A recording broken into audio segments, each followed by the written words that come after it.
Aujourd'hui, parlons de 10 erreurs grammaticales que les francophones commettent lorsqu'ils parlent anglais.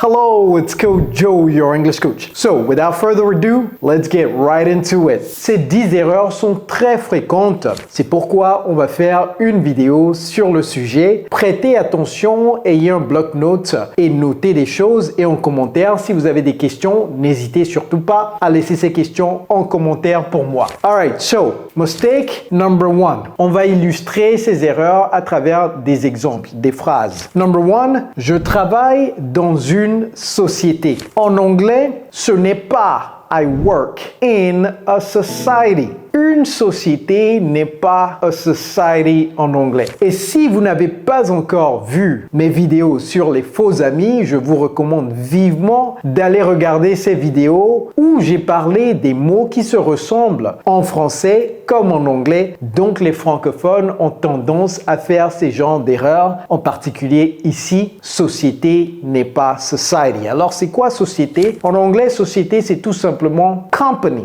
Donc la phrase devient I work in a company. Tout simplement. I work in a company. Donc prochainement, ne faites plus cette erreur. Never make this mistake again. Number 2. Ici, les phrases sont en anglais. On va les lire ensemble. Tell me how old are you?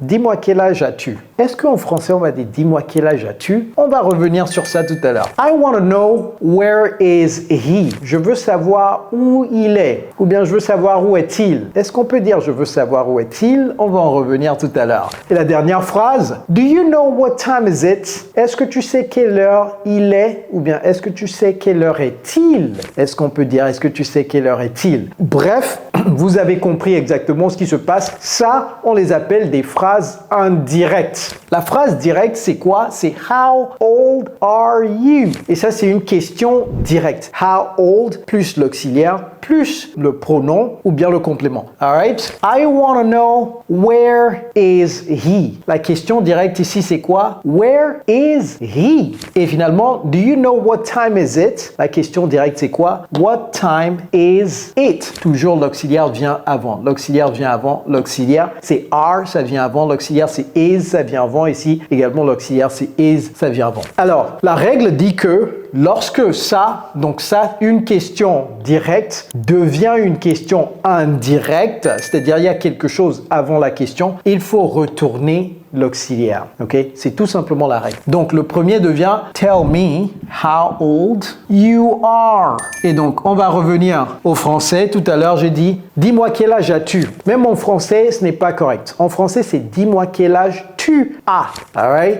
Dis-moi quel âge tu as. Number 2, I want to know where is he devient I want to know where he is. Ce n'est pas I want to know where is he. Et le dernier, do you know what time is it? En bon anglais, c'est do you know what time it is? Également, vous retournez ça et vous retournez ça. Alright, do you know what time it is? Do you know what time it is? Alright, et ça, c'est une question. Donc, mettez le point d'interro là-bas. Do you know what time it is? Les deux premiers ne sont pas des questions, c'est des déclarations, ok?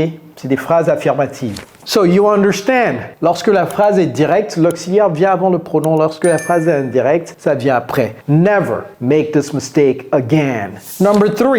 La phrase, c'est « Ce film me rappelle mon enfance ». D'abord, comment dit-on « enfance » en anglais?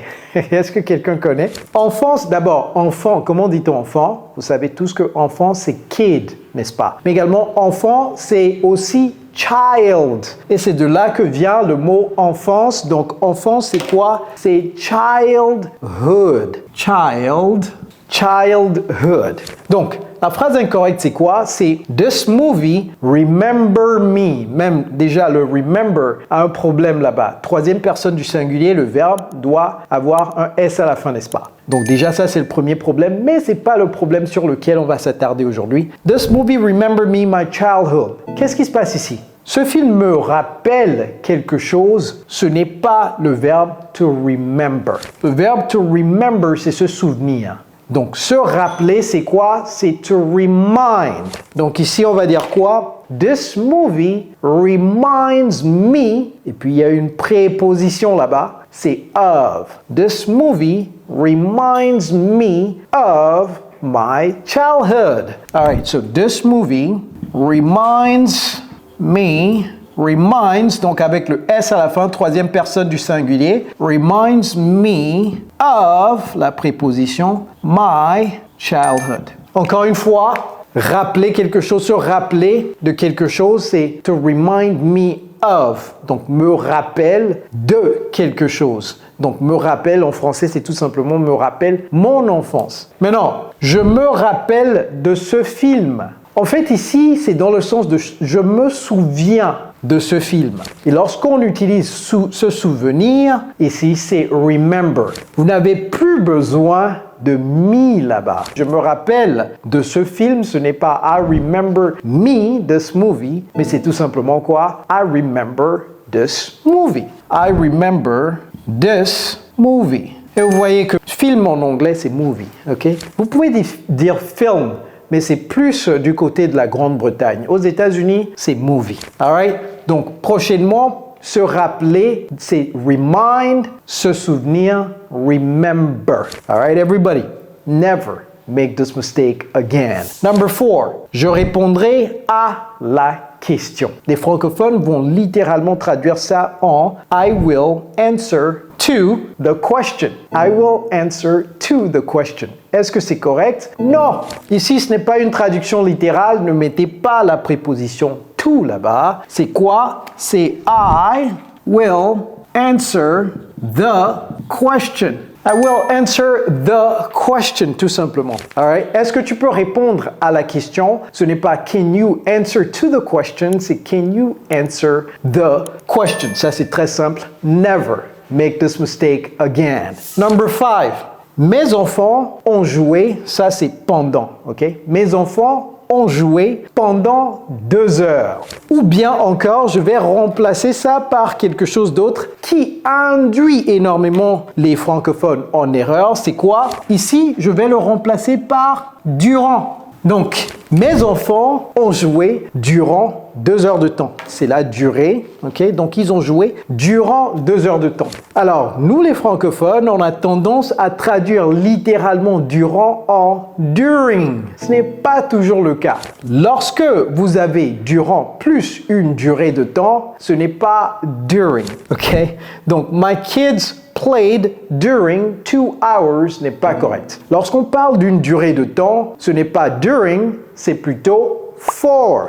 Donc ici, c'est quoi? C'est my kids played for 2 hours. My kids played for 2 hours. Maintenant, quand est-ce qu'on utilise during? Utilisez during lorsqu'il s'agit d'une période de temps. Par exemple, j'ai surfé durant mes vacances. C'est une période de temps, ce n'est pas une durée de temps. Donc ici, vous allez dire I surfed during my holidays ou bien during my vacation. All right, everybody, never make this mistake again. Jusque-là, si vous aimez la vidéo, vous savez exactement quoi faire. Aimez la vidéo, partagez ça avec vos amis, abonnez-vous à la chaîne et activez la cloche de notification pour ne jamais rater les autres vidéos.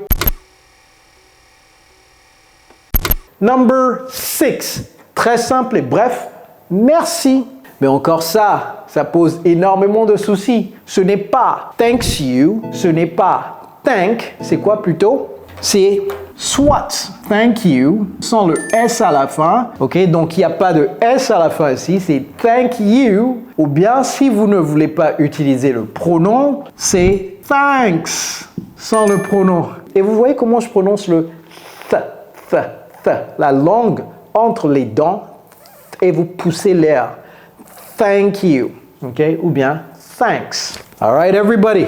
Never make this mistake again. Number 7. Ça dépend de la météo. Comment dit-on météo en anglais? Météo, ce n'est pas météo. C'est tout simplement weather.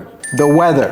Prochainement, utilisez ça. La météo dit qu'il va pleuvoir. Ok, c'est the weather forecast. Et là, lorsqu'on dit la météo prévoit la pluie, donc weather plus forecast. Est-ce que c'est it depends of the weather? D'abord, pourquoi nous les francophones faisons cette erreur? Parce que le mot de se traduit littéralement par of. Cependant, l'expression dépendre de n'est pas to depend of, c'est plutôt dépendre sur. Comment dit-on sur en anglais? Eh bien, c'est on. Donc ici, c'est it depends on the weather. It depends on the weather. All right, everybody. Dépendre de, to depend on.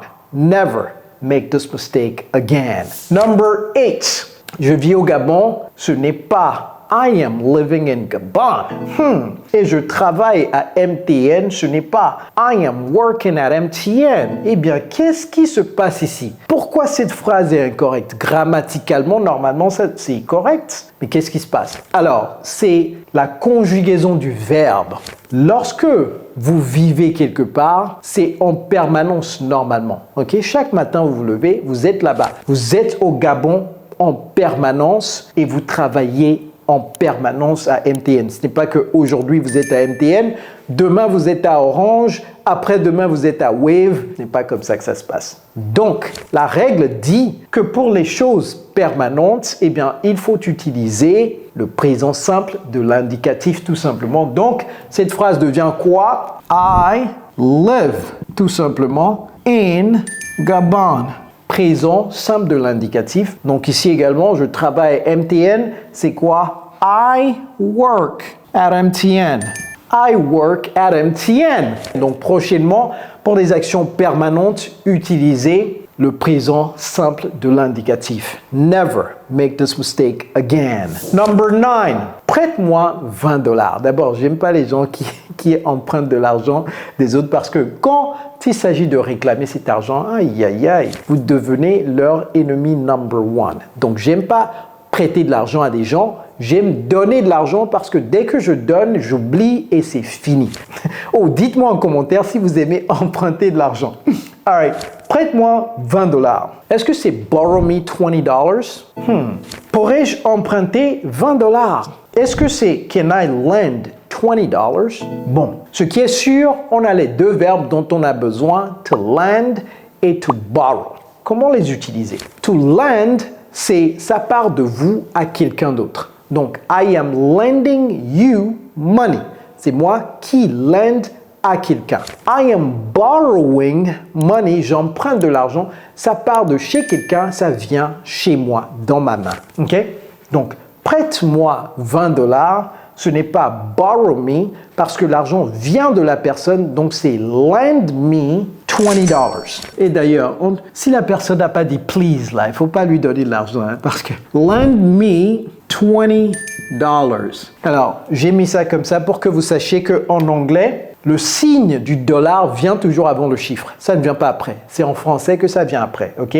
Lend me $20, please. Pourrais-je emprunter $20? Ce n'est pas can I lend $20 parce que c'est moi qui fais l'action. Je prends l'argent, donc j'emprunte, donc I am borrowing the money. So, can I borrow $20? Point d'interro. Can I borrow $20? All right, everybody, now you know the difference between lend and borrow. So never make this mistake again. Let's finish off with number 10. Number 10, c'est quelque chose que j'entends nos élèves dire tout le temps. D'abord, on va lire la phrase et je vais expliquer pourquoi on a tendance à faire cette erreur. Aujourd'hui, je me suis réveillé à 6 heures. Ensuite, j'ai pris ma douche et j'ai pris mon petit déjeuner, etc., etc.